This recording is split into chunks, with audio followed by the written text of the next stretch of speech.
오늘 말씀은 스가랴 8장 1절에서 23절까지 말씀입니다. 우리 나눠드린 교환 함께 보시면서 오늘 본 말씀 한 절씩 살펴보겠습니다. 먼저 1절 말씀 함께 읽습니다. 시작.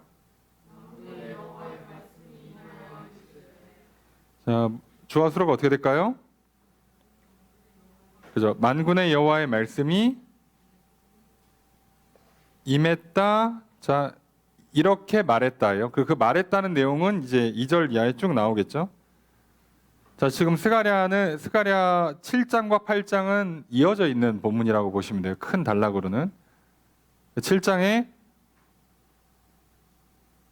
사람들이 와서 5월 금식 절기를 지켜야 됩니까? 라고 질문을 한 거에 대해서 하나님께서 스가랴 선지자를 통해서 답을 주시는 건데, 대답을 하시는데 그 대답이 좀 길어요. 합니까? 맙니까? 라고 했을 때 해라, 마라 이렇게 다 끝나는 게 아니라, 자, 너네가 절기를 그동안 이렇게 지켜왔는데 그 앞으로도 그렇게 지키면 안 되니까 절기는 이런 거야. 절기는 이런 본질적인 중요한 걸 갖고 있으니까 내가 기뻐하는 절기는 이런 거고 그걸 잘 지켜야 돼. 이렇게 쭉 설명을 하시면서 오늘 8장까지 넘어옵니다. 8장 끝날 때까지 가야, 그래서 절기를 지킵니까 맙니까의 결론, 금식 절기는 안 지켜도 된다. 이제 기쁨의 절기로 바뀔 거다. 요 얘기예요. 이거는 정말 간단한데 절기와 관련돼서 이스라엘 백성들에게 성전 건축에 대한 약속, 성전 건축에 대한 어떤 정신, 그것의 의미, 신앙, 하나님과 이스라엘 백성들 사이에서의 관계, 자, 이거를 확실하게 지금 다져주고 계세요. 그래서 이걸 우리가 집중해서 살펴볼 겁니다. 그래서 오늘 본문에 계속 많이 등장해요. 만군의 여호와의 말씀이라고 해서 엄청 많이 반복됩니다. 그래서 도대체 뭐라고 말씀하시는가 우리가 좀 볼 텐데 2절 읽습니다. 시작.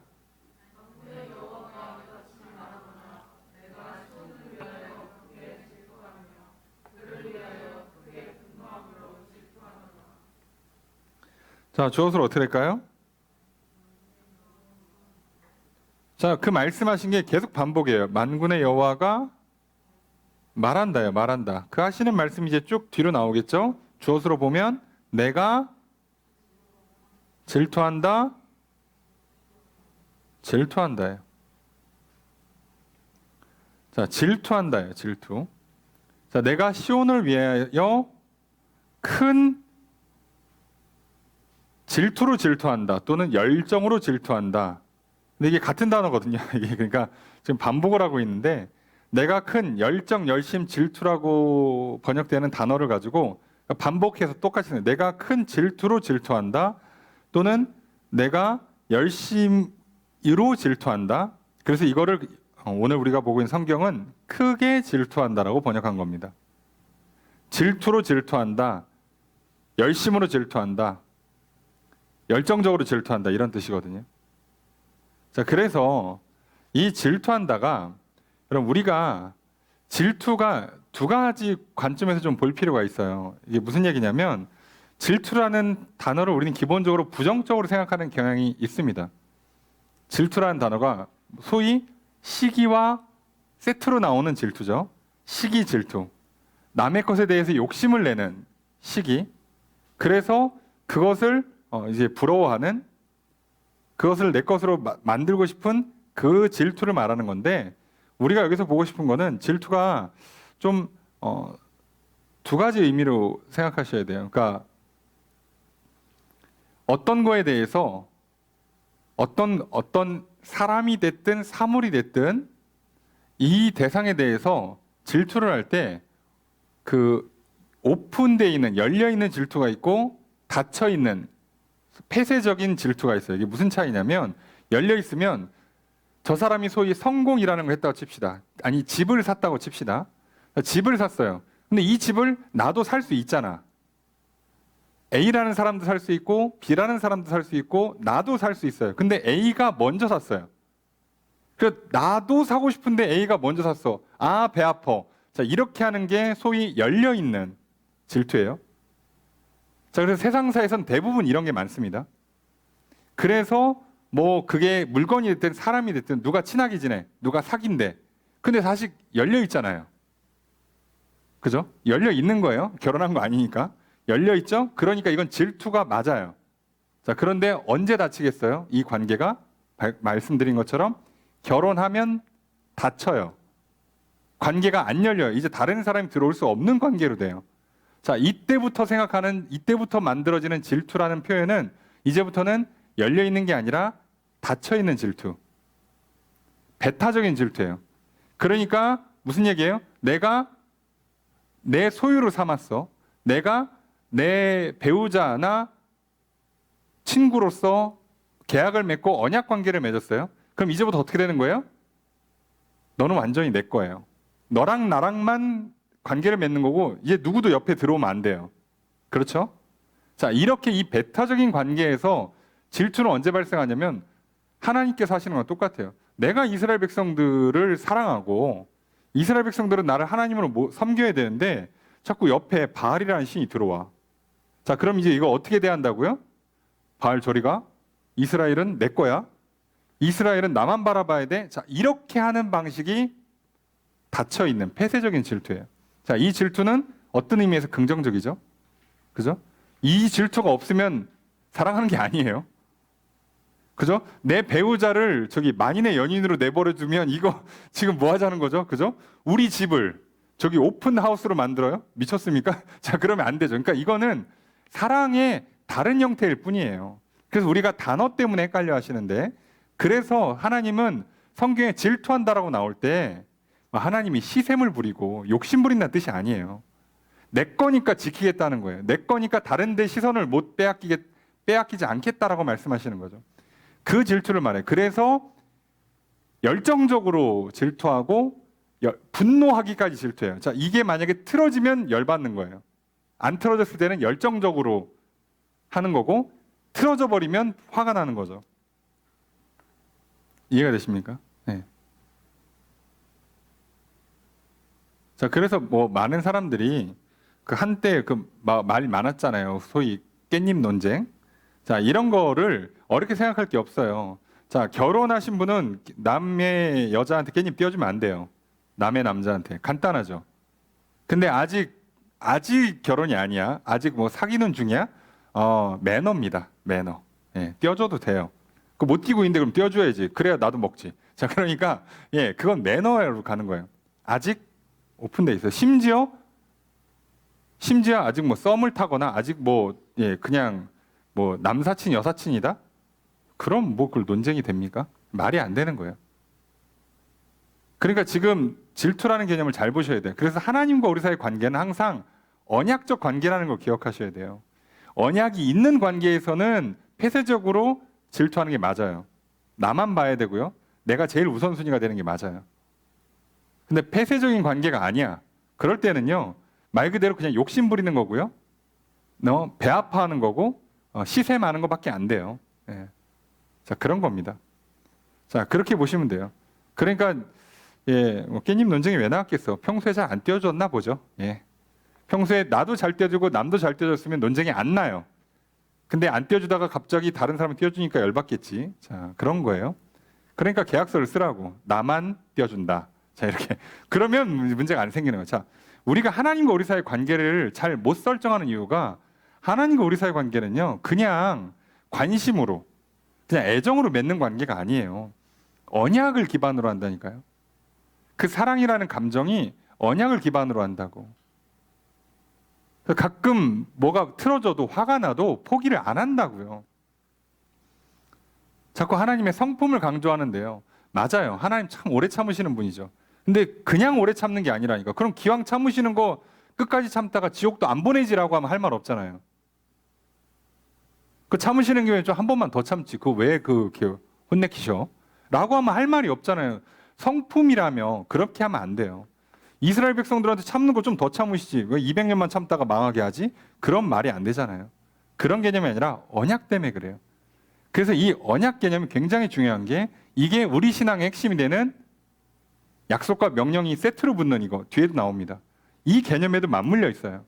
언약 관계이기 때문에 약속이 있고 명령이 붙어오는 거예요.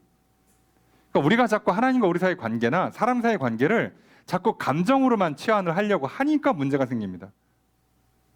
기분 좋을 때, 기분 나쁠 때에 따라 바뀌어요. 그게 아니고요. 약속이 있고 명령이 있는 거예요. 그렇게 딱 맺어진 관계를 우리는 언약 관계라고 말하는 겁니다. 그래서 그 언약이 더 중요한 거예요. 그래서 지금 하나님이 분노하셔가지고 나라를 멸망시키고 포로 생활을 70년간 시켰는데 포기를 안 하신다니까요. 열받아서 그냥 내친 김에 그냥 끝내버리지가 아니라 내가 너희를 끝까지 아브라함에게 다윗에게 약속하셨단 말이에요. 내가 너희들에게 번성하게 하겠다. 훗날 왕이 오고 메시아가 오게 하겠다고 약속하셨잖아요. 그래서 남겨둔다니까요. 포기를 안 하고 항상 다시 회복을 시키는 거예요. 자, 이걸 잘 기억하세요. 여러분, 우리가 하나님과 관계를 맺을 때, 다른 사람들과 관계를 맺을 때 언약이 기반되어 있느냐를 잘 보세요. 제가 여러 번 말씀드렸습니다. 좋은 사람을 누구라고 정의 내릴 수 있냐? 약속을 잘 지키는 사람이에요. 다른 거 보지 마세요. 사람 볼 때 제 1번으로 그걸 보십시오. 그 약속을 할 때 정직하게, 정확하게 약속하는 진실함이 있냐? 그 약속을 지킬 수 있는 능력이 있냐? 이 두 가지를 보는 거예요, 사람은. 지키지도 못할 약속 뻥뻥하고 어떻게든 지켜보겠다고 몸부림치면 이건 좋은 사람 아니에요. 그죠? 지킬 마음과 정직하게, 정확하게 지키겠다고 약속하는 것과 실제로 그걸 해낼 수 있는 능력까지 다 있어야 돼요. 그래야 진짜입니다. 그게 아닌 다른 관계를 맺으니까 문제가 되는 거죠. 그러다가 사람들이 감정 상하고 또는 몸 상하고 뭐 돈 문제 생기고 별의별 문제가 다 생기는 거예요. 자, 그러니까 잘 보세요. 지금 왜 하나님께서 이렇게 표현하시는가? 이 질투하는 사랑, 성경에서 많이 등장하는 질투하는 사랑에 대한 오해가 없으시다면 이제 하나님이 어떻게 하시는가를 좀 이해하기가 쉽습니다. 자, 3절 읽습니다. 시작.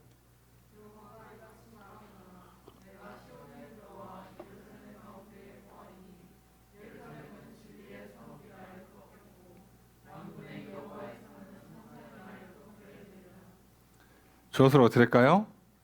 여호와가 말한다. 이거 계속 반복됩니다. 여호와가 말한다. 뭐라고 말씀하세요? 내가 돌아온다, 거한다, 거주한다. 그래서 결과적으로 예루살렘은 이렇게 불려진다. 여호와의 산은 시온산이죠. 이렇게 불려진다. 뭐라고?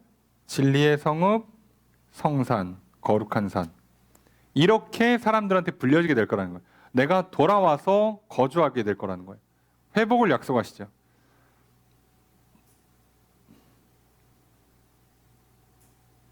하나님 얼마나 사랑하시냐? 저 말 안 듣고 그래서 우상숭배에 빠져서 징계받은 저 사람들을 향해서 하나님이 어떻게 하신다고요? 다시 돌아오세요. 하나님 왜 돌아올까요? 이스라엘 백성들에 대한 일말의 희망? 가능성? 아니고요. 질투하는 사랑. 내가 언약을 맺었고 그 언약을 지키는데 질투할 정도로 열정적으로 한다고요. 그래서 어떻게 해요? 남겨놓고 돌아오면 회복시켜요. 그래서 하나님이 먼저 오신다고 항상. 자, 이거를 잊고 나서 자꾸 이걸 잊어버리면 뭐만 생각해요? 사람들은 내가 한 것만 생각합니다. 이스라엘 백성들이 왜 그렇게 위선에 빠지는가? 거칠에 빠지는가? 왜 그렇게 교만한가? 자기가 한 것만 기억해요. 지금 하나님이 하신 거 기억이 안 나요. 왜요? 언약이 날아간 상태에서, 언약을 잊은 상태에서 본인들이 지금 성전 짓고 있거든? 본인들이 지금 예배를 드리고 있어요. 그것만 기억나죠? 지금 하나님이 우리를 택하시고 여기까지 이끌어 주신 거는 기억이 안 나요.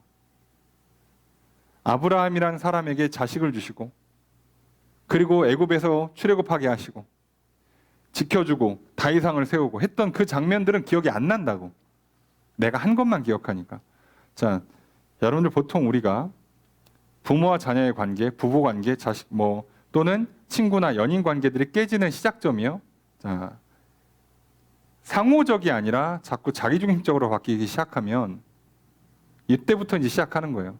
계약이 날아가고 언약이 날아가고 이제 내가 한 거, 내 생각, 내가 희생한 것만, 내가 참은 것만 머릿속에 남아있다? 그럼 관계는 사실 끝난다고 보시면 돼요. 무조건 문제가 생길 겁니다. 어쩔 수가 없어요, 이거는. 자, 하나님께서 그래서 어떻게 하신다고요? 그러니까 이제 하나님은 그 얘기 안 하고 이스라엘 백성들이 잘했고 못했고 얘기 안 하고 하나님이 먼저 하시겠다는 거예요, 항상. 왜 언약 관계가 중요하냐면 그래야 상대방에 대한 헛된 기대나 상대방에 대한 과한 실망을 안 해요. 언약을 기반으로 해야. 그래서 중요한 일 처리하실 때는 계약서 쓰시라고 말씀드리는 거예요. 사람 보지 마세요. 중간중간에 엎어버리고 싶을 때가 한두 번이 아닐 거니까. 그렇게 하시면 일 못합니다. 네. 여러분 오늘날 그렇게 사람들이 오랫동안 연애하고 그 똑똑하고 대단한 사람들이 왜 가면 갈수록 이혼율이 늘어날까요? 네? 계약서를 날렸기 때문에 그래요. 열정적으로 사랑하니까 감정이 조금만 상하면 헤어지는 겁니다, 그냥. 그런데요, 인간의 감정은 무조건 요동치게 돼 있어요. 바보가 아닌 다음에 한번 과거를 떠올려 보세요. 늘 똑같은 감정으로 살고 있는가, 내가? 아니요. 가끔은 왜 그러나도 몰라요. 그냥 튑니다, 감정이. 근데 그 감정을 기반으로 해서 관계를 맺었다? 당연히 이 관계는 불안해지는 거예요. 서로의 상황과 필요 때문에 했다? 당연히 문제가 생기는 거예요. 그래서 안 되는 거라고. 세상에 별의별 아름다운 얘기가 다 있지만 왜 결국 잘 안 되고 대부분 나쁜 쪽으로 가고 파국이 되는가? 예, 제일 중요한 계약을 잊어서 그래요. 동업하고 친구 관계 맺고 다 문제가 생기는 이유가 뭘까요? 계약을 잊어서 그래요. 계약 관계를 잊으면 안 돼요. 잊지 마십시오. 사람 함부로 믿지도 마시고, 괜한 기대도 하지 마시고, 괜한 과한 실망도 하지 마시라고. 계약서대로 그냥 가세요. 서로 한 거. 그리고 상대방이 지키면 이 관계는 잘 되는 거고요. 내가 먼저 했는데, 내가 먼저 계약을 맺고 그 계약서대로 내가 먼저 실행을 했는데 저쪽에서 안 따라온다? 그럼 거기서 끝나는 거예요. 아유, 한 번만 더 참자. 이번엔 되겠지? 하지 마시라고, 제발. 여러분 인생 망가집니다. 목회자로서 부탁드리는 거예요. 예, 그렇게 하다가 날리는 인생이 한둘이 아니에요. 예, 괜한 미련 두지 마세요. 여러분 그래서 혈연 관계고 뭐고 인생의 적은 가까이에 있어요. 조심하세요. 계약이 잘 안 맺어진, 계약이 이행 안 되는 관계는요, 일찍 끊는 게 더 지혜롭습니다. 차라리 끊어버리고 다시 계약을 맺는 게 낫지, 그걸 어거지로 끌고 가서 그러지 마세요. 그래서 정신 차리라고 말씀드리는 겁니다. 하나님도 억지로 안 끌어가요. 그냥 패고 나라 망가뜨리고 다시 하는 겁니다. 그 아름다운 성전 얼마나 아까워. 다 부셔버려요. 그래도 아무 소용 없어요. 그거. 그 얘기를 하는 겁니다. 자, 4절 읽습니다. 시작.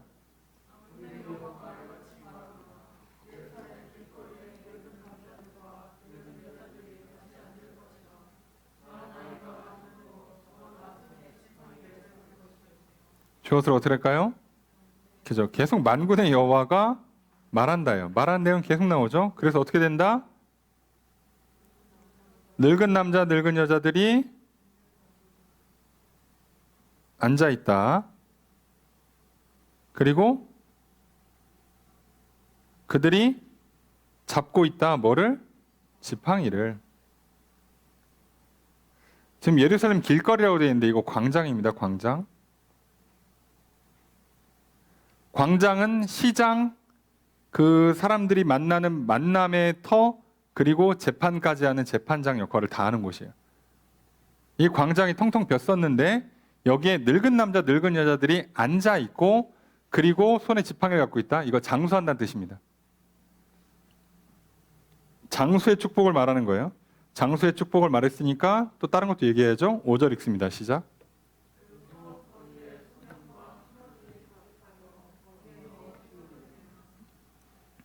저것을 어떻게 할까요? 소년과 소녀들이 가득하다, 뛰논다. 이게 우리나라는 광장 개념이 없어서 그런가 성경에서 이 광장, 뜰을 잘 번역을 안 하고 다 항상 거리라고 하는데 아니요, 저기 광장입니다. 다. 성에 있는 광장, 에서 소년과 소녀들, 어린 아이들이 가득하고 거기서 놀아요. 아이가 많아진다는 얘기예요. 이거는 뭐죠? 생육, 번성, 충만을 뜻합니다. 장수하고 생육번성 충만하고. 자, 지금 이스라엘이 지금 복을 받고 있다는 뜻이에요. 나라가 망하고 포로에서 귀환한 다음에 얼마나 먹고 살기 힘들었습니까? 주변에서 대적들은 방해하지, 성전 짓다가 힘들어서 공사 중단했지. 근데 그거 성전 안 짓고 자기 살림살이 한번 차려보려고 했더니 뭐만 하면 엎어져갖고 농사도 수확률이 떨어지고 일도 잘 안 되고 그래서 힘들죠. 먹고 사는 게 힘들지. 인생이 괴롭지. 자, 그거에 대해서 하나님께서 책망하시고 성전 다시 짓게 하고 지금 2년 시간 흘렀습니다. 뭐라고 약속하신다고요? 내가 돌아올게. 내가 너희들에게 장수의 복을, 너희들에게 생육 충만 번성의 복을 줄게. 약속하신다고. 그래서 지금 성전 재건과 성전 건축에 약속을 넣으신다고요. 그럼 눈치채야죠. 뒤에 뭐 올 거라고요? 명령이 올 거라고. 그러니까 먼저 하나님이 사랑하시고 은혜를 베풀어 주시는데 거기에는 약속의 내용이 있고 명령이 붙어 올 거라고요. 이거를 보셔야 되는 거예요. 다른 걸 볼 게 아닙니다. 하나님이 얼마나 사랑하시는가 봐라. 항상 열정적으로 사랑하셨어요. 질투할 정도로, 분노할 정도로 사랑하셨습니다. 단 한 번 그 사랑이 식은 적이 없어요. 하나님은. 뭘 갑자기 성전 짓기 시작하니까 사랑이 불타오르고 그러시는 게 아니고요. 원래 그렇게 사랑하셨어요. 자, 그러니까 우리가 자꾸 오해하는 겁니다. 그러니까 괜히 저기 뭐 친구나 뭐 연인한테 선물 받고 나 얼마나 사랑하나 그렇게 오해하시면 안 돼요. 예? 선물은 그냥 수단이고 도구일 뿐이라고, 표현의 수단일 뿐이라고요. 성전이든 절기든 자체로서는 아무 의미가 없어요. 그냥 물건이지. 쇳덩어리, 가죽덩어리, 플라스틱 덩어리밖에 안 되는 거예요. 그래서 하나님께서도 성전을 필요하니까 성전을 져야 되지만, 모여야 되고 예배를 드려야 되니까 성전은 필요하지만 성전 그 자체로 어떤 효력이 있지 않으니까 성전에 집중하지 말라고 하는 거예요. 그러면서 성전이나 절기의 시선을 빼앗기지 말고 얘는 장소로서, 얘는 어떤 그 기억하는 도구로서 의미를 갖고 나머지는 하나님께 집중하는 거죠. 네. 자, 우리 잘 보셔야 돼요. 예. 친구랑 연인이랑 가족이랑 먹고 노느라고 정신 놓지 마시고 사람에게 집중하십시오. 그리고 서로 어떻게 계약을 맺었는지, 그 계약을 서로 얼마나 잘 지켜가고 있는지를 집중하시라고. 그걸 놓치면 인생이 이제 복잡해집니다. 그 다음부터 와서 뭐 물어보시고 이게 무슨 의미일까요 해봐야, 일일이 해석해봐야 맨날 일희일비하게 돼 있어요. 답 없습니다. 정신 없어요. 인생 힘들어요. 자, 하나님 그렇게 안 하십니다. 자, 이렇게 약속하시잖아요. 6절 읽습니다. 시작.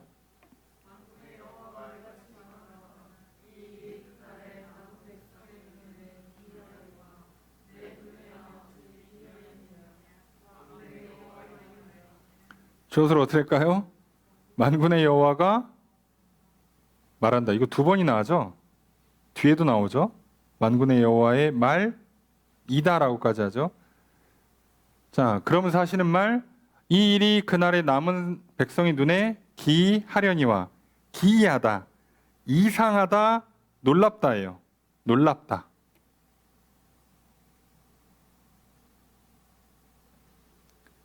이 일이 일어나면 성전 완공하고 나서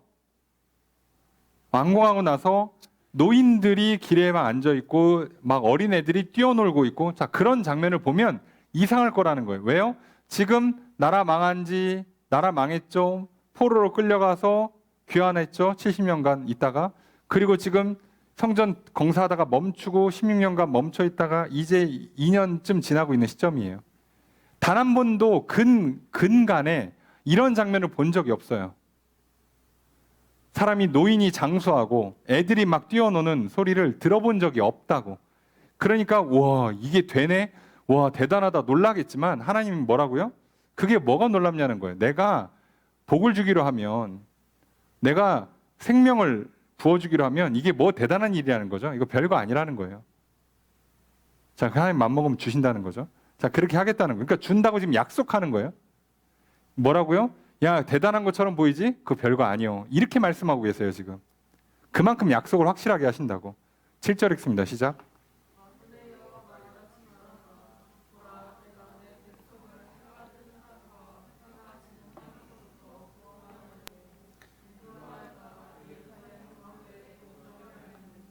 주어서로 어떻게 될까요? 만군의 여호와가 말한다. 뭐라고 말씀하세요? 내가 구원하여 내고 인도하여다가 거주하게 한다. 누구를? 내 백성을.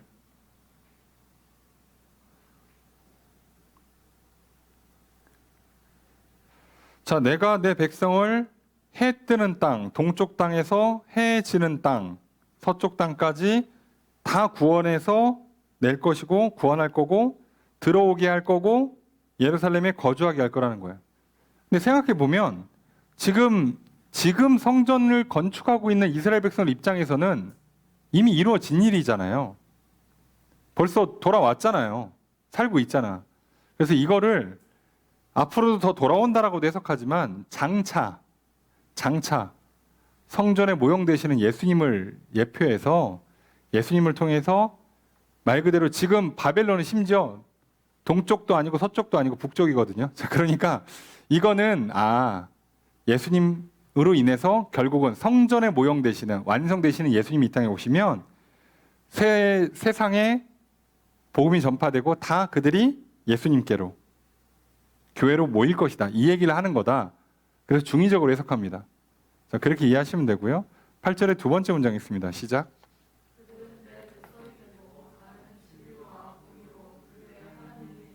주어서로 어떻게 될까요? 그들은 된다. 뭐가? 내 백성이. 또 나는 될 것이다. 뭐가? 그들의 하나님이. 자, 이거 많이 보셨죠? 성경에서 많이 나오죠. 이게 뭐라고요? 하나님과 이스라엘 백성들이 언약 맺을 때 결론 문구예요. 계약서의 제일 중요한 문구라고. 나는 너희의 하나님이 될 거고 너희는 나의 백성이 될 거다요. 그게 계약서의 핵심이죠. 그죠?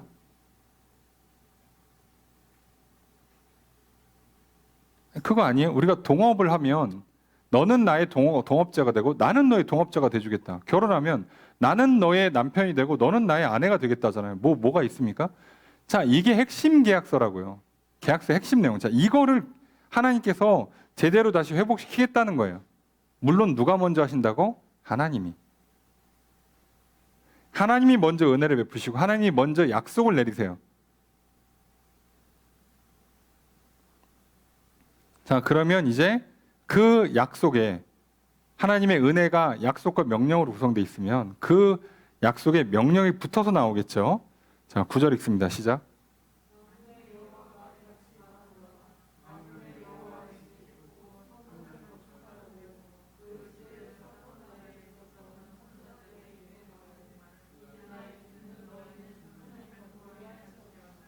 주어서로 어떻게 될까요?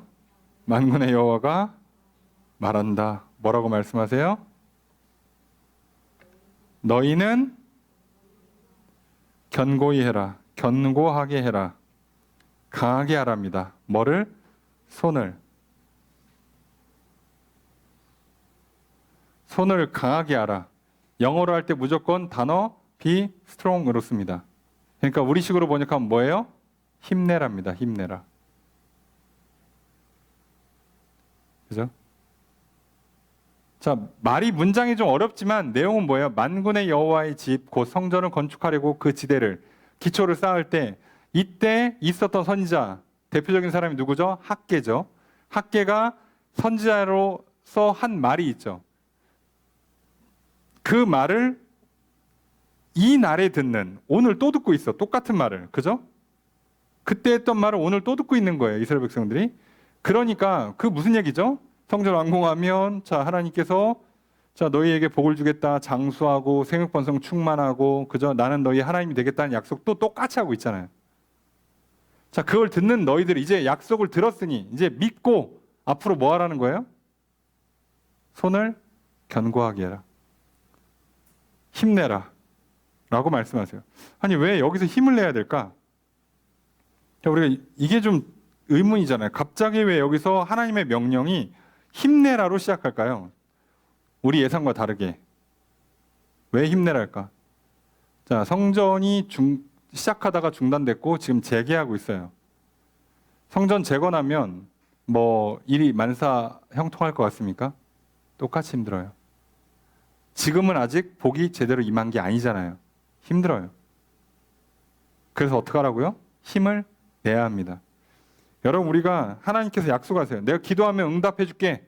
내가 기도하면 복을 줄게. 자, 그러니까 기도해라. 오케이, 그럼 이제 기도해야지. 그러면 하나님께서 그 기도하라는 약속에 뭐를 꼭 붙일까요? 우리한테는 꼭 기다리라고 붙여요. 왜요? 말 끝나자마자 응답되는 경우는 극히 드물거든. 최소 몇 시간, 최고는 몇 년, 10년 단위로 걸린단 말이에요. 그러니까 우리는 기다려야 돼요. 자, 만약에 기도 말고 어떤 일을 하라고 하실 때에는요, 당연히 우리 입장에서는요, 그거를 하려면 뭐가 필요해요? 시작할 수 있는 용기가 필요해요. 시작할 수 있는 힘이 필요하다고. 지금 이스라엘 백성들 상황이 좋지가 않아요. 중단된 상태에서 시작하려니까, 게다가 지금 중단해 놓고 16년 동안 중단하는 바람에 하나님이 복을 안 주셔갖고 먹고 사는 게 힘들어요. 지금 먹고 사는 것도 힘들다고. 근데 공사는 해야지. 게다가 대적들은 가만히 있습니까? 툭 하면 공격하고 방해하지. 그러니까 이 사람들이요, 이 그 부담스러운 일 어쨌든 완성을 시키려잖아. 해야 될 거 아니에요. 여러분, 우리가 선생님한테 또는 뭐 코치한테 또는 의사 선생님한테 만나서 어떤 얘기를 들으면요, 되게 부담스러운 명령을 하잖아요. 이거는 하셔야 되고 이건 하지 말아야 되고 이건 먹고 이건 먹지 말고 이거 하세요. 그거 하려면요, 힘을 내야 된다니까. 그냥 절대 안 돼요. 이 악물어야 될 때 있다고. 될 때까지는 그걸 해야 되지. 약을 먹고 운동을 하고 공부를 하고 해야 되죠. 되게 해주겠다고 약속을 하잖아. 효과 있는 약을 줬잖아. 나한테 딱 맞는 치료법을 준 거잖아. 근데 중요한 건 해야지. 하나님이 도와주셔도 복을 주셔도 해야 맞는다고요. 그러니까 사람들이 자꾸 착각하는 거예요. 내가 자꾸 해야지 되니까 하나님은 없이 내가 뭘 하면 된다고 착각하는 사람들도 있고, 또는 자꾸 하나님이 약속을 하니까 가만히 있으면 되는 줄로 알아요. 아니요. 이게 지금 상호관계라니까요. 하나님 약속하셨고 도와주시고, 그래서 나는 그 약속을 믿고 하면 하나님이 이루어 주신다고. 이렇게 시작과 끝이 하나님이고요, 중간이 나예요. 그래서 관계를 맺는 거예요. 관계를 같이 가는 거라고. 결국 시작하고 끝은 다 하나님이 하시지만 내 입장에서는 따라가는 것도 생각보다 현실적으로는 버거운 일이 될 수 있어요. 결국 뭐 해야 되니까? 생각해야 되고 의지를 다져야 되고 결국 몸을 써야 되고요, 시간을 쓰고 돈을 써야 되니까. 내 입장에서는 그러니까 나는 힘들 수 있다니까. 그래서 힘을 내셔야 됩니다. 성전 건축, 내 안에 성전을 건축하고 우리 안에 성전, 교회를 건축하는 거 힘을 내셔야 돼요. 절대 그냥 안 됩니다. 아유, 뭐 목사님이 열심히 알아서 되겠지. 아, 몰라. 저기 우리 엄마 아빠가 알아서 열심히 하겠지. 너도 힘을 내야 된다고요. 그냥 되는 게 어디 있어, 세상에. 하나님이 아무리 약속하시고 아무리 복을 주셔도요, 내가 할 건 해야 된다고요. 그래서 우리가 속으시면 안 돼요. 자꾸 양극단으로 치우치는 경향이 너무 많아요. 우리는 하나님이 다 한다니까 손 놓으려고 하거나, 아니면 하나님 없이 내가 어떻게 다 해보려고 하거나 하지 마시고, 하나님과 함께 하는 건데 하나님이 시작하시고 하나님이 끝을 내실 거예요. 그 사이에 우리가 함께 가기 위해서 발걸음을 맞춰야 됩니다. 손잡고 끌고 오실 때 따라가는 것도 우리 입장에서 팔 빠져요. 우리 입장에서는 가랭이 찢어질 것 같다고. 그래서 그거 하셔야 된다고. 그냥은 안 돼요. 그 얘기를 하는 겁니다. 그래서 힘내라는 명령부터 있어요. 자, 10절 읽습니다. 시작.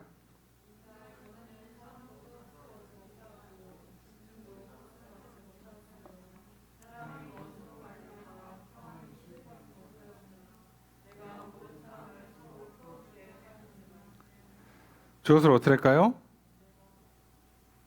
자, 이게 문장이 주어가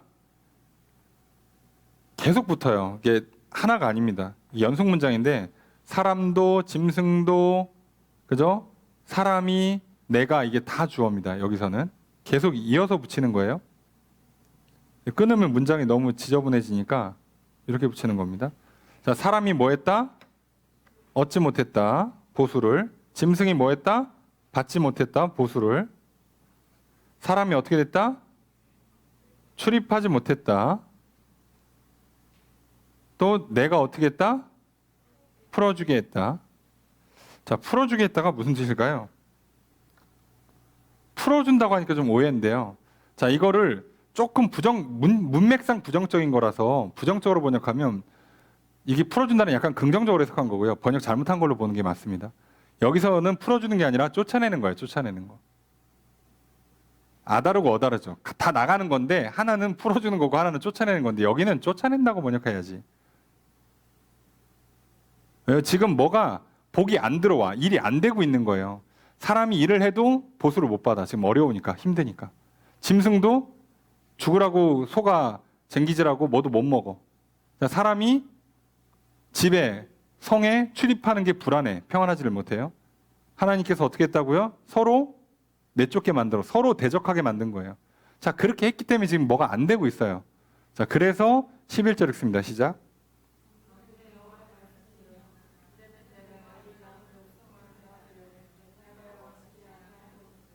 주어서로 어떻게 될까요? 만군의 여호와의 말씀이다. 뭐라고 말씀하세요?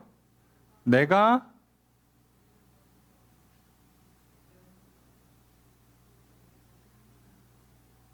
같지 않다예요. 같지 않다, 이지 않다, 하지 않다라고 번역하는 겁니다. 뭐랑 같지 않아요?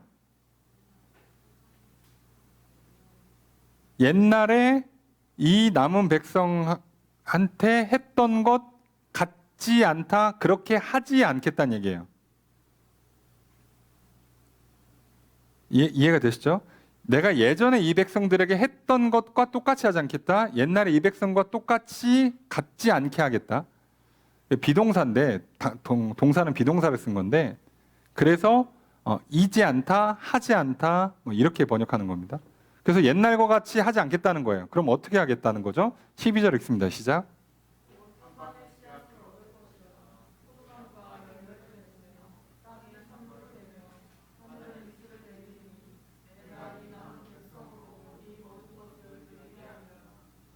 주어서로 어떻게 될까요?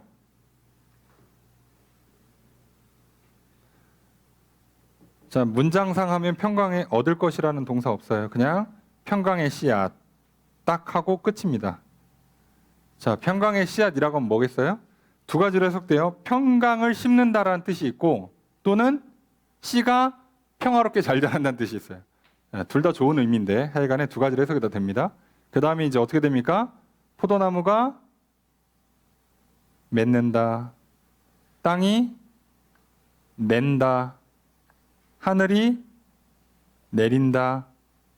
내가 누리게 한다. 자, 이렇게 되는 겁니다. 아까랑 비슷한 문장 보시죠? 예, 사람이 못 얻는다. 짐승이 못 얻는다. 평안하지 못하다. 예, 서로 쫓아낸다랑 정반대가 되는 거죠. 나무가 열매 맺어요. 땅이 자, 이거 다 맺는다 또는 준다라고 번역하는 단어예요. 땅이 열매를 맺는다, 준다. 땅이 소산물을 낸다, 준다. 하늘은 이슬을 낸다, 준다. 그래서 내가 이 남은 백성으로 이 모든 것을 누리게 한다라고 돼 있는데 이거 직역하면 상속이에요, 상속. 상속받게 한다요. 이 모든 걸 상속받게 한다. 유산 받듯이 주겠다는. 그러니까 사실상 공짜죠, 유산으로 받으면. 그러니까 진짜 공짜로 받을 정도로 잘 풍성하게 주시겠다고 약속하시는 거예요. 내용만 보면 간단하죠. 예. 자, 13절 첫 번째 문장 있습니다. 시작.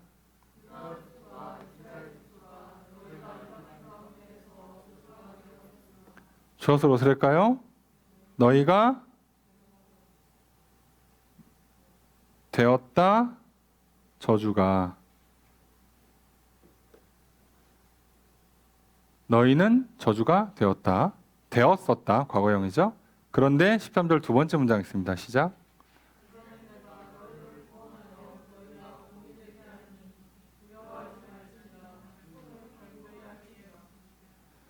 자, 사실 이렇게 딱 문장이 하나 바뀌긴 하는데 너무 끊기가 분량이 너무 많아서 끊지 않고 그냥 이었습니다. 주어서로 어떻게 될까요? 내가 구원할 것이다. 되게 할 것이다. 그죠? 그래서 복이 되게 한다. 그 다음에 그래서 뭐 하라고요? 명령문이죠. 너희는 두려워하지 마라. 견고히 하라. 손을. 또 나왔죠? 손을 견고히 하라. 무서워하지 말고 힘내. 이거예요. 뭐가 무서워요? 새롭게 도전하려니까 사명이 부담스럽겠죠? 주변에 방해하는 것들이 신경 쓰이겠죠? 그런 거 무서워하지 말고 힘내서 해. 자, 이겁니다. 여러분, 새로 어떤 공부를, 배움을 시작한다고 칩시다. 운동을 시작해요. 뭐 치료를 시작하고 재활을 시작합니다. 일을 시작하고요. 관계를 맺기 시작해요. 예, 무섭겠죠. 그래서 멈추면 사단이 기뻐하겠죠. 그래서 어떻게 하라고요? 예, 무서워하지 말고 힘을 내. 해. 이 뜻입니다. 왜요? 지금 하나님이 뭐라고요? 약속하고 계시잖아요. 되게 해줄게. 좋은 결과 있게 해줄게. 농사 잘 되고 자식들 많이 낳고 장수하고 내가 복을 줄게. 그러니까 힘내서 해. 두려워하지 말고. 이 얘기입니다. 다른 얘기 하시는 게 아니에요. 여러분, 성전 건축, 우리 안에 성전 건축하는 거 한번 생각해 보세요. 안 하던 기도를 시작해요. 성경을 읽기 시작합니다. 사람들이 쳐다봐요. 뭐라고 해요? 예, 말씀대로 살라다 보니까 세상에서 구별되는 점들이 생기죠. 그러니까 반대 지점에 있는 사람들이 괜히 뒤에 수근거리죠. 욕하죠. 손가락질하죠. 뭐 이제 괜히 타깃이 돼가지고 조금만 잘못해도 되게 뭐라 그러지. 그러면서 내가 이제 걱정이 되죠. 아니, 내가 이렇게 뭐도 안 하고 뭐도 안 하면 사회생활이 어떻게 되고 직장생활이 어떻게 되고 예, 사람을 언제 만나고 친구는 언제 사귀고 뭐 무슨 재미로 사나. 별의별 걱정, 근심이 그죠? 또는 부담이, 낙심이 되겠죠. 그래서 안 하게 될 수 있단 말이에요. 자, 그래서 내가 약속을 하니까 믿고 용기 내서 힘내서 하라는 겁니다. 그러니까 결국 하나님 입장에서는요, 우리가 하는 데까지 가야 믿음을 확인할 수 있는 거예요. 말은 소용없습니다. 머리로 이해했어? 아무 소용없어요. 죄송한데. 머리로 이해하고 말로 끝나는 건 저기 누워 계신 환자분들한테만 하나님이 특별히 적용하는 겁니다. 멀쩡하신 분들한테는 행동을 안 옮기면, 시간과 물질이 명확하게 표현되지 않으면 사실상 증명 못해요. 가짜일 가능성이 높습니다. 그 정도 믿음이라면 뭐 야고보서 말씀처럼 죽은 믿음이죠. 몸 하나 못 바꿔 말 하나 못 바꾸는 믿음이라고, 그거는 죽은 믿음이에요. 근데 그걸 해도 아직 내 영혼이 안 바뀐다니까요. 그걸 보시고 하나님이 영혼을 바꿔주는 거라서. 지금 이렇게 해도 성전이 바로 완공되지 않잖아요. 앞으로도 거의 2년 가까이 더 걸려요. 1년 몇 개월 더 걸려요. 앞으로도. 지금 2년째 하고 있고. 그럼 우리가 자꾸 사단이 주는 이상한 생각에 넘어가시면 안 돼요. 시간 걸립니다. 힘 써야 돼요. 땀 흘리셔야 돼요. 노력하셔야 됩니다. 이 악무셔야 됩니다. 그냥 안 돼요, 세상에. 근데 그걸로도 안 된다고, 현실에서는. 그렇게 했을 때 약속이 있고 그 명령에 따라서 그렇게 할 때 그걸 보시고 우리의 믿음을 보시고 하나님께서 기뻐하시는 때에 실제로 이루어 주시는 거예요. 그래서 이걸 제발 헷갈리지 않으시면 돼요. 자, 14절 읽습니다. 시작.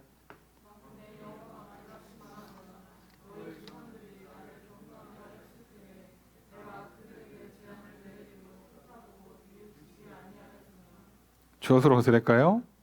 만군의 여호와가 말한다. 뭐라고 말씀하시죠? 내가 뜻했다, 계획했다, 뉘우치지 않았다. 뉘우쳤다, 후회했다, 방향을 돌이켰다는 뜻이에요. 내가 조상들이 열받게 했을 때 재앙을 내리기로 계획을 했고 돌이키지 않았다. 그 얘기는 돌이키지 않을 만큼 이스라엘 백성들도 안 돌이켰어요. 경고했는데도 안 돌이켜서 하나님도 안 돌이키고 재앙을 내린 거죠. 자, 이렇게 된 거예요. 자, 그래서 자 15절 읽습니다. 시작.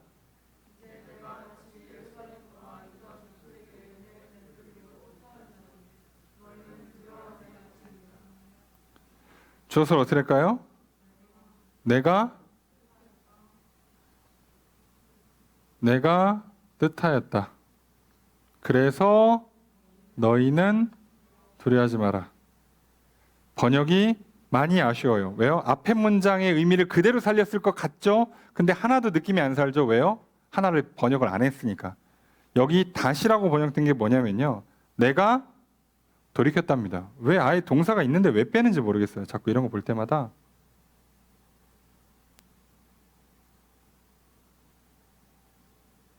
이걸 다시라고 번역한 거거든요. 그때처럼 그와 같이 내가 돌이켰다. 그리고 뜻을 냈다. 뭐 앞에 것처럼 번역하면 뜻했다, 계획했다. 뭐를? 선한 것, 은혜 베풀 것을. 자, 그때는 어떻게 했다고요? 내가 뜻을 하고 돌이키지 않았죠. 근데 이제는 어떻게 한다고요? 돌이켜서 어떻게 하겠다고요? 선한 것, 은혜를 베풀기로 계획을 했다고요. 그러니까 이제 뭐 하라고 이스라엘 백성들한테? 두려워하지 말라고. 내가 먼저 마음을 바꿨다고 하나님이. 내가 이제는 더 이상 너희들을 징계하지 않기로, 너희들에게 벌을 내리지 않기로 내가 먼저 마음을 바꿨어요. 그리고 나서 너희들한테 지금 명령하는 거잖아. 약속하고. 그러니까 무서워하지 말고 힘내서 하라는 거예요. 야, 이러다 하나님이 한 대 또 치면 어떡하지? 그럴 걱정 없다는 거예요. 왜? 나는 돌아서서 회복하기로 마음을 먹었다는 거예요, 이제. 여러분, 관계의 시작은 누군가가 돌이켜야 됩니다. 그죠?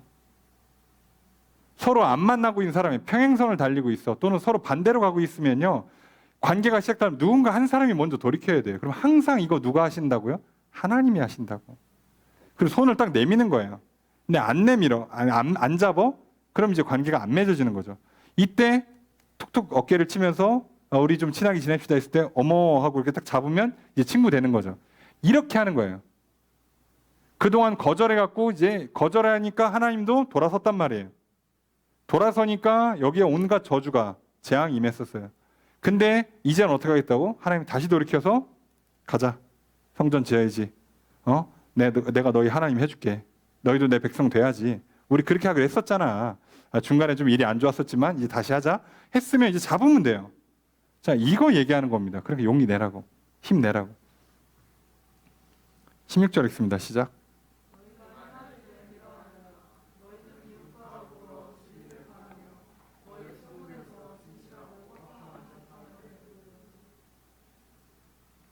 주엇을 옷을할까요? 너희가 행할 일은 이것이다예요. 이것이다. 자, 그래서 실제로 뭐하라? 너희는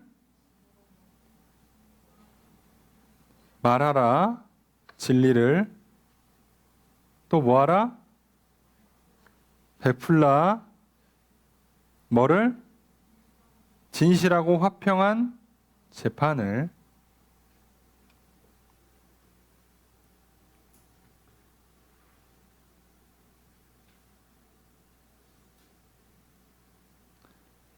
자, 진리를 말한다.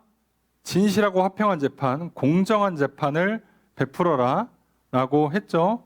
자, 그런데 눈치를 채셔야 돼요. 지금 명령하고 계시잖아요. 그죠? 내가 이렇게 툭툭 쳐서 이게 관계를 맺기로 했어. 그러면 이제 잡고 따라오는 방식이 이렇게 해야 따라오는 거예요. 여기서 안 따라오면 사실상 고개만 돌렸지 뭐야 그러고 안 따라간 거잖아요. 고개 돌리는 거 의미 없죠. 손잡고 같이 가야 되는 거예요. 같이 가려니까 뭐 하라는 거죠? 진리를 말하고 진실한 공의로운 재판을 벌이라고 돼 있는데 놀라운 건 여러분 앞에 8절 한번 보세요. 8절에 보니까 뭐라고 돼 있어요? 그들은 내 백성이 되고 나는 진리와 공의로 그들의 하나님이 되리라. 이렇게 돼 있잖아요. 그게 똑같이 요청하는 거예요. 내가 진리와 공의의 하나님이 될 테니까 너희도 진리와 공의로 서로 관계를 맺으라는 거예요. 너희도 똑같이 하라는 거예요. 똑같이. 그래야 같은 길을 가는 거죠. 이거 요청하신 겁니다. 여러분 사실 뭐 친구나 연인이나 가족이 뭘 요구하겠어? 똑같은 걸 요구하잖아요. 그렇잖아요. 같은 집에 살고 같은 거 먹고 같은 길을 걸어가는 거지 뭐. 다른 거 합니까? 근데 가는 길이 달라? 고개를 돌렸으니까 같은 편이에요? 예. 쭉 보면서 그렇게 하는 거구나 하고 나는 내 갈 길 가고 있어. 고개만 돌리면 무슨 소용이에요? 돌아서 손을 잡아야지. 그러니까 이스라엘 백성도 이렇게 살아야죠.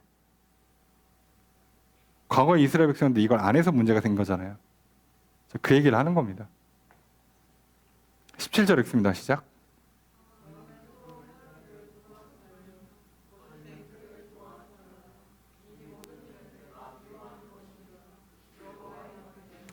주어를 어떻게 할까요?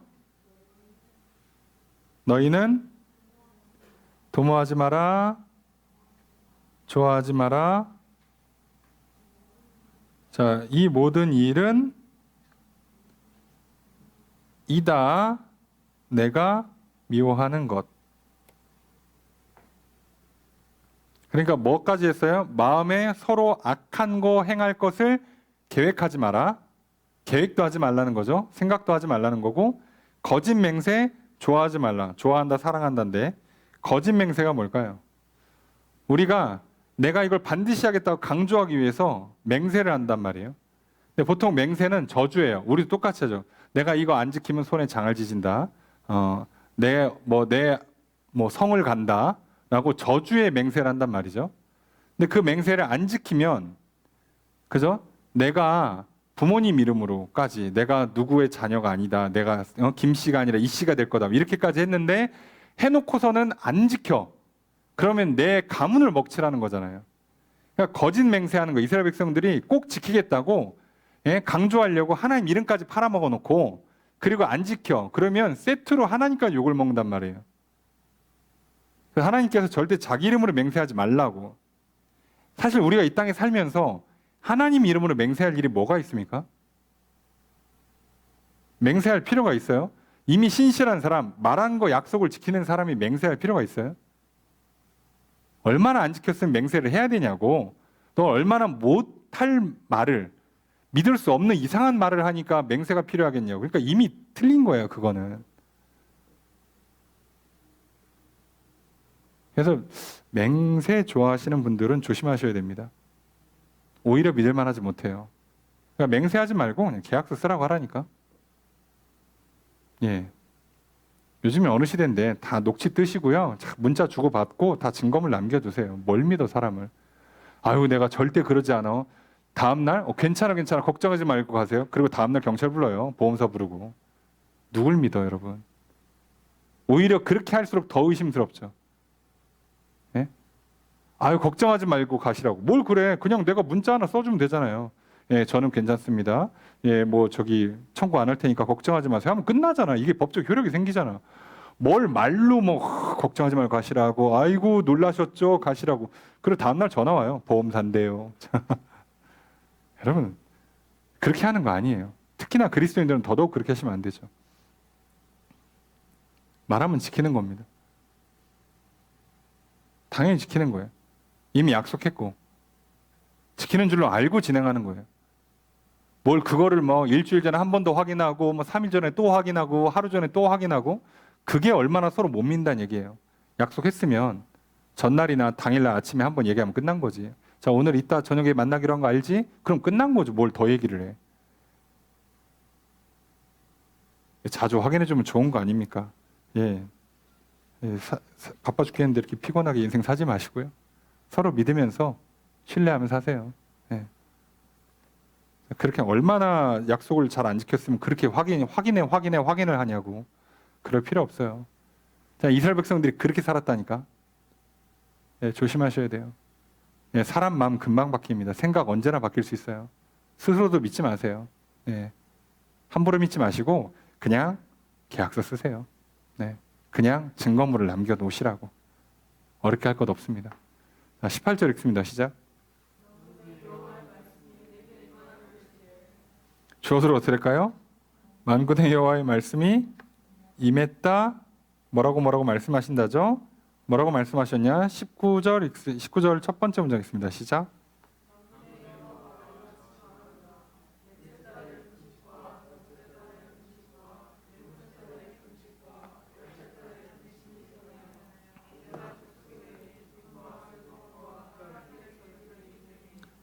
자, 주어로 어떻게 될까요? 만군의 여호와가 말한다. 뭐라고 말씀하시죠?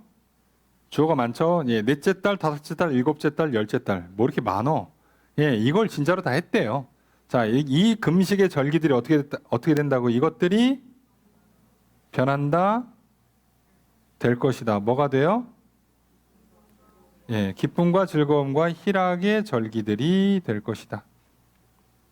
금식의 절기들이 다 바뀌어서 희락의 절기가 될 거래요. 자, 물어본 거에 대답이 이제 나왔죠? 예, 맨 마지막에. 그죠? 그만큼 절기는 사실 그렇게 중요하지가 않은 거예요. 하나님 입장에서. 앞에 게 더 중요해. 그런데 절기라는 게 필요는 하기 때문에 형식이나 절차가 필요하니까 하는 것 뿐입니다.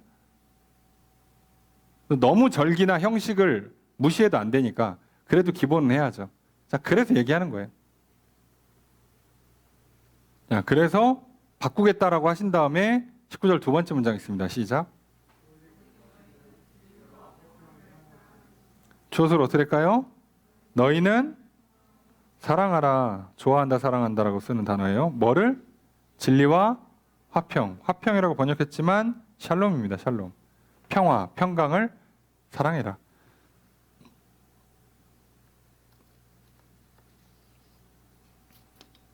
내가 금식의 절기, 슬픔의 절기가 변해서 기쁨의 절기가 되게 해줄게. 그러니까 너희들은 뭐 하라고요? 약속했으니까 명령이 되죠? 너희들은 진리와 평화, 샬롬을 사랑해라. 진리를 따르는 걸 좋아하고 서로 하나님과 평강의 관계, 또 평안을 누리는 삶을 그걸 좋아하라고. 괜히 욕심 부리고 괜히 승질 부리고 고집 부리고 하지 말고 그거 하라고. 헛된 거짓에 속아가지고 예? 헛된 소리에 막 마음 뺏기고 그러지 말고 진리의 말씀 따라가서 예? 하나님과의 평강, 또 삶의 평화, 그 인간관계의 평화를 누리는 것을 좋아하라고. 그걸로 만족하라고. 그거 좀 잘 먹고 잘 입어서 뭐하냐 이 얘기예요. 예, 그렇죠. 20절 읽습니다. 시작.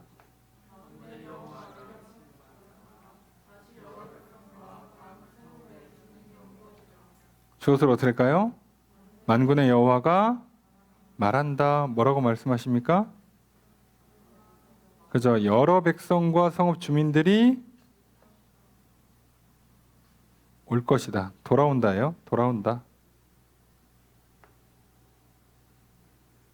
자, 이게 무슨 얘기냐면 예전에 예루살렘에 성전을 지었을 때 많은 사람들이 절기를 지키고 하나님 예배하려고 성전에 왔어요. 유대인들만 온 게 아니에요. 이스라엘이 제사장 나라로서 잘 서 있었을 때는요, 이방 나라들에서 마치 주변에 있는 나라나 왕들이 또는 주변의 사람들이 하나님을 예배하려고 왔다니까요. 근데 그거를 회복시키겠다는 거예요.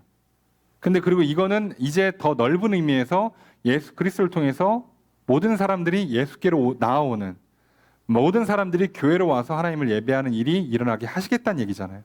자, 그걸 약속하시는 겁니다. 21절 읽습니다. 시작.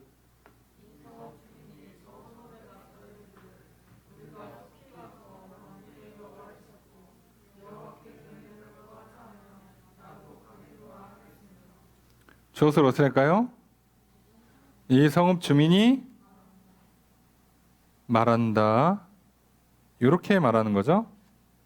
이렇게 말하면 또 이렇게 말한다예요.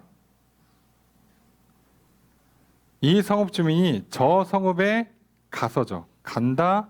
그리고 말을 해요. 자, 우리 가서 여호와를 찾고 은혜를 구하자. 그러면 나도 갈게. 이럴 거라는 거예요. 지금 분위기가 완전히 바뀌어요.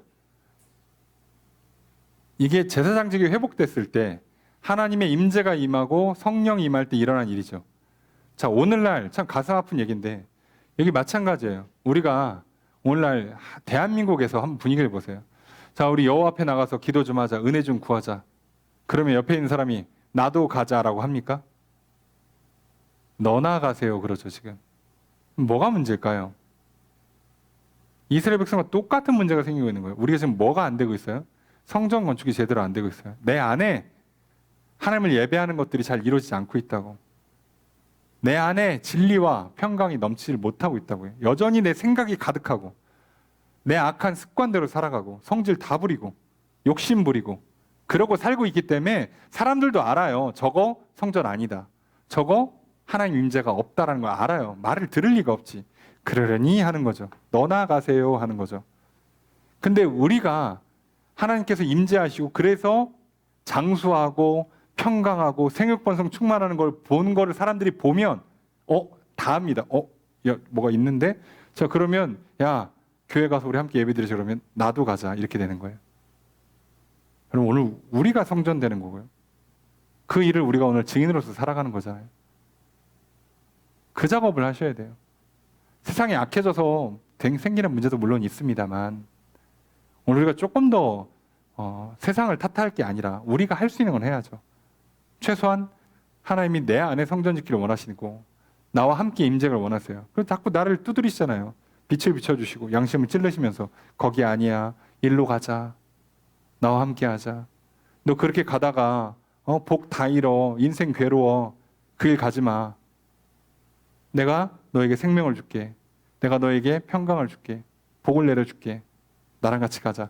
자, 거기에서 우리가 어떻게 하느냐가 이제 우리의 인생을 삶을 통해서 슬슬 열매로 드러나게 돼 있다고요. 냉정하게 결과물이 나옵니다. 그래서 오늘 이렇게 완전히 바뀔 거라는 거예요. 그것까지 약속하시는 겁니다. 물론 완성은 1차 완성은 예수님이 하시는 거고요. 2차 완성은 재림하셔서 하는 겁니다. 그렇지만 어쨌든 이렇게는 바꿔놓으시겠다는 거예요. 22절 읽습니다. 시작.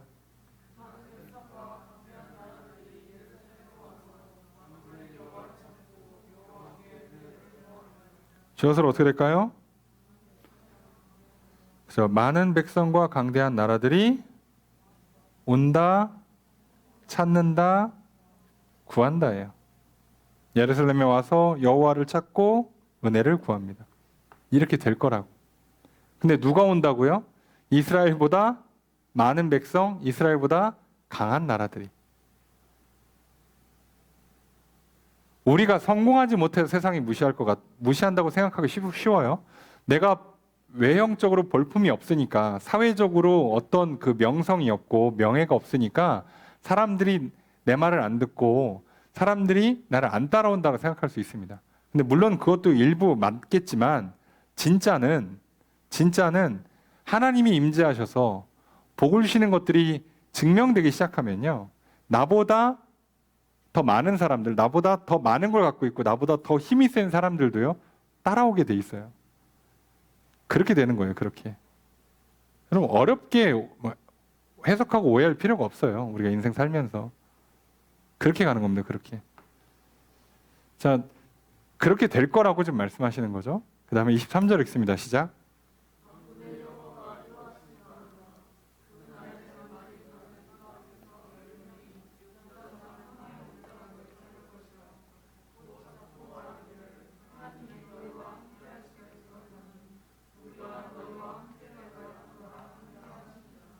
주어서를 어떻게 될까요? 만군의 여호와가 말합니다. 뭐라고 말씀하세요? 그저 이방 백성 10명이 잡는다. 그리고 말한다. 자, 이렇게 돼요. 자, 이방 백성 10명이 뭐를 잡아요? 유다 사람 한 사람의 옷을 잡아요. 그 사람의 옷을 잡고 뭐라고 얘기한대요?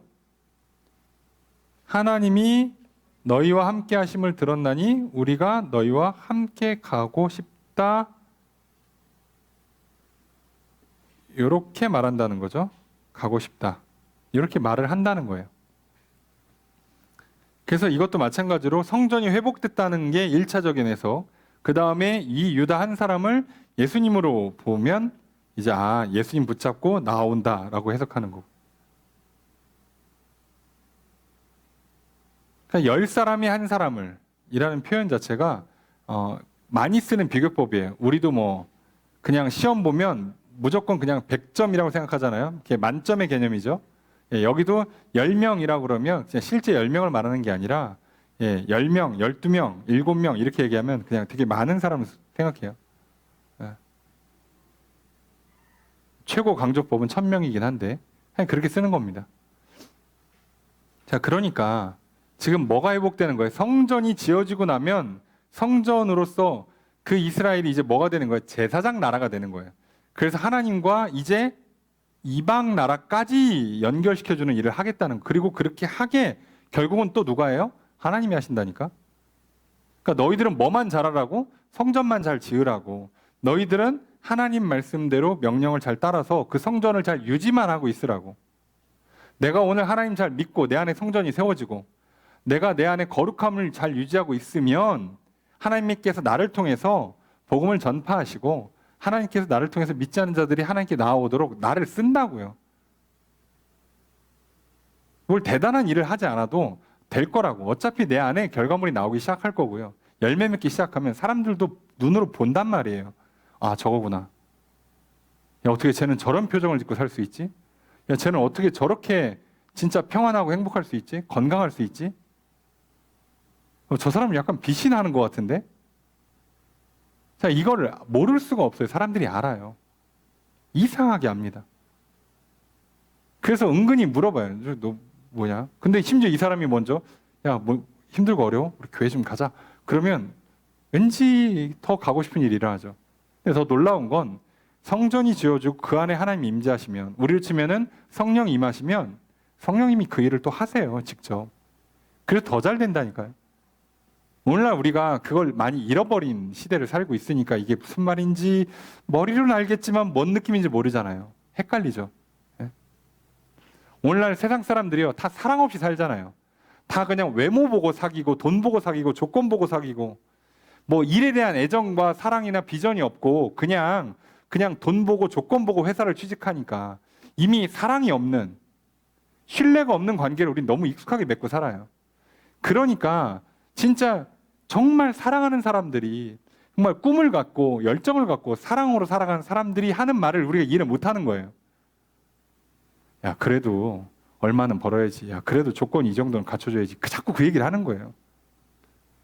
그게 진짜야. 거기서 끝없는 힘이 나와. 거기서 포기할 수 없는 에너지가 나와. 사람이 변해, 성장해, 기적이 나타난다니까 얘기해도 못 알아들어요. 야, 그래도 이 정도 조건 되는 회사는 취업해야지. 야, 그래도 이 정도 조건 되는 사람이랑 결혼을 해야지. 야, 어떻게 사냐? 아니, 진짜 괜찮은 사람과 정말 진실된 사람과 성실한 사람과 능력 있는 사람과 사랑의 관계를 맺으면 기적이 나타난다니까 하면 못 알아들어요. 예. 소용이 없어. 아무리 얘기해도 못 알아듣는 안타까운 시대를 살아요, 우리가. 왜요? 내가 정작 신뢰라는 걸 받고 누려보질 못하니까. 모른다고. 하나님이 나한테 믿음의 관계를 내밀어 줘도, 손을, 사랑의 관계를 내밀어 줘도 내가 안 받으니까 무슨 내가 몰라요. 내가 모르니까 내가 세상에서 사람과 일을 할 때 그걸 못 구현해. 그러니까 성경 말씀이 하나도 이해가 안 되는 거예요. 이해가 안 되는 거를 이제 이해하려고 이걸 왜곡시키기 시작합니다. 그러니까 하나님도 자꾸 빠져나가고 겉모양만 자꾸 남는 거예요. 금식을, 절기를 지키면 뭐가 되지 않을까? 이렇게 하면 되는 것 같은데? 야, 겉으로 보니까 이제 좀 거룩한 것 같지 않아? 야, 좀 착한 것 같지 않냐?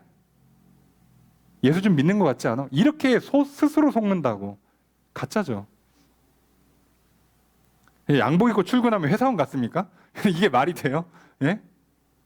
내가 집에 퇴근할 때 무슨 꽃이나 케이크 사고 들고 가니까 뭐 굉장히 멋진 남편 같습니까? 회사에서 뭐 바람 피고 와놓고? 그게 무슨 소용이야, 그게. 그리고 속으시면 안 돼요. 하나님께서 지금 성전 재건에 관해서 굉장히 중요한 얘기를 다루세요. 또다시 성전의 핵심, 하나님과 이스라엘 백성들이 만나는 장소로서 성전이에요. 만나는 이벤트로서 절기예요.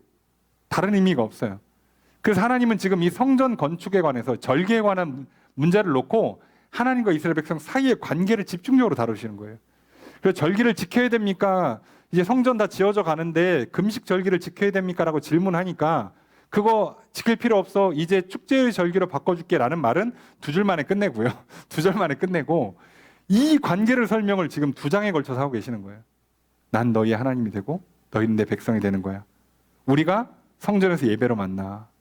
우리가 성전에서 너희는 성경을 읽고 내 말을 듣는 거고 너희가 기도하면 내가 네 기도를 듣는 거야. 기념일을 만들듯이 우리가 절기를 만들어서 그렇게 행하는 거야. 그러려면 내가 이렇게 약속하고 너희들은 그 약속을 그 지킬 걸 믿고 명령을 잘 따라오면 내가 그 약속 진짜 이루어줄게. 자, 우리 이렇게 쭉 가보자. 이 얘기를 하고 계신 거예요.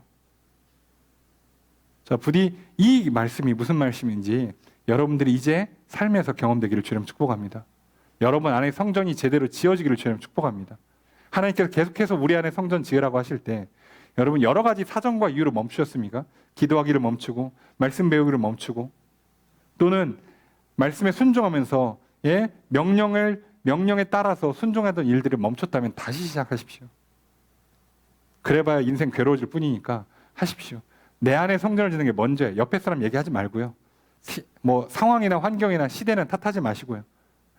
그렇게 해보시면 그리고 나서 하나님 안에서 내 안에 성전이 지어지고 그 성전 지어지면서 그곳에서 하나님을 제대로 만나기 시작할 때 복이 임하고 평강이 있고 생명의 풍성함을 누리는 것들을 내가 먼저 복으로 누리고요. 그리고 그거를 전하는 삶을 살아가게 될 겁니다. 오늘 하나님은 우리에게 그 사명을 주시는 거예요. 성전 지으라고. 제사장으로서 살아가라고. 오늘 그렇게 또 두려워하지 마시고요. 힘을 내서 성전을 지으시고 그 약속을 믿고 명령에 순종하시면서 기다리시면 하나님께서 내 안에 성전을 완성시켜 주실 것입니다. 성전을 완성하시고 늘 하나님을 예배하고 교제하는 저 여러분 되시길 주님 축복합니다. 그리고 하나님이 주시는 놀라운 복과 기적이 넘치는 인생 되기를 주님 축복합니다. 그리고 나아가 여러분들을 통해서 믿지 않은 자들에게 복음이 전해지고 여러분들의 손을 붙잡고 많은 사람들이 주께로 나오는 역사가 있기를 주님 축복합니다. 그렇게 해서 우리 주님 다시 오시는 그날까지 쭉 하루하루 살아가시기를 소망합니다. 오늘 그렇게 다시 하나님의 그 복된 약속을 믿고 명령에 순종하시면서 또 힘내고 용기 내서 또 멈추지 마시고 나아가셔서 또 성전이 제대로 완성되어지는 하루하루를 살아가시기를 주의 이름으로 축복합니다. 말씀을 정해 보겠습니다. 스가랴 8장은 베델 사람들이 제5월 금식을 지속해야 하는지에 대한 질문과 스가랴 선지자를 통한 하나님의 대답이 기록된 본문입니다. 하나님께서는 스가랴 7장부터 8장까지 이르는 많은 분량의 내용을 이스라엘 백성들에게 말씀하십니다. 먼저 자신들을 위한 절기를 그치고 하나님께서 기뻐하시는 절기를 지키라 말씀하십니다. 하나님께서 기뻐하시는 금식이 무엇인지 재차 강조하십니다. 이스라엘 백성들이 듣기 싫어하여 귀를 막았고 이에 하나님께서도 기도에 응답하지 않으셨습니다. 성전을 중심으로 하나님의 말씀을 듣고 하나님께 기도하며 하나님과 믿음과 사랑으로 연합하는 화목한 관계를 회복해야 합니다. 하나님께서 이스라엘과 사랑의 관계를 회복하고자 하십니다. 먼저 손을 내미십니다. 시온을 위해 질투하시고 분노하시는 사랑으로 하나님은 시온에 돌아오실 것이라 약속하십니다. 시온에 거하심으로 시온을 진리의 성읍, 거룩한 산이 될 것이라 약속하십니다. 예루살렘에 노인과 아이들이 넘치는 장수와 번영이 있을 거라고 약속하십니다. 하나님은 약속을 깨지 않으시고 약속하신 대로 이스라엘의 하나님이 되시겠다 말씀하십니다. 언약하신 대로 사랑하셔서 먼저 손 내밀어 주신 하나님의 은혜를 받읍시다. 먼저 회복과 축복을 약속하시는 하나님의 은혜를 받읍시다. 약속의 말씀을 들었으니 믿읍시다. 두 번째로 하나님은 성전 재건에 완성할 것을 약속하십니다. 그러나 하나님의 약속에 따르는 성전 건축이라는 사명과 주변 대적들의 공격은 두려운 마음을 갖게 만듭니다. 그래서 약속을 믿고 손을 견고하게 해야 합니다. 힘을 내고 용기를 내어 대적을 물리치고 장애물을 극복해야 합니다. 믿음으로 순종하는 자에게 하나님께서 새 힘을 주시고 복과 기적을 내려 주실 것입니다. 믿고 순종하는 백성에게 평강과 풍요의 복을 내려 주십니다. 하나님의 약속을 믿고 손을 견고하게 합시다. 셋째로 하나님께서 은혜 베푸실 것을 약속하십니다. 성전이 완공되면 금식의 절기가 기쁨과 즐거움과 희락의 절기들이 될 것이라 약속하십니다. 이제 은혜를 받아 누리는 백성들에게 앞으로 행할 일을 가르쳐 주십니다. 오직 진리와 화평을 사랑하라 명령하십니다.